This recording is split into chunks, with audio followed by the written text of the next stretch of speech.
কোথায় যেন একটা লেখা পড়েছিলাম। লেখাটা কেন জানি না মাথা থেকে একদম বের করতে পারছি না।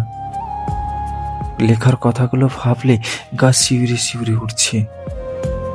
কথাটা হলো, তোমাকে একজন পেয়েছে মানে আরেকজন কি বীভৎসভাবেই না তোমাকে হারিয়েছে। লেখাটা খুব ছোট্ট, কিন্তু পৃথিবীর সমান বিশাল কথাটার গভীরতা অনেক। কেউ একজন দিনের পর দিন, মাসের পর মাস, বছরের পর বছর কাউকে নিজের করে পাওয়ার স্বপ্ন দেখে যাচ্ছে, অপেক্ষা করে যাচ্ছে। অথচ অন্য কেউ কোনো অপেক্ষা ছাড়া, সাধনা ছাড়াই তাকে নিজের করে পেয়ে গেল। সে জানেও না সে যাকে নিজের করে পেল তাকে পেতে একজন কত শত দিন ধরে ক্ষুধার্ত ভিক্ষুকের মতো তার অপেক্ষায় দাঁড়িয়েছিল।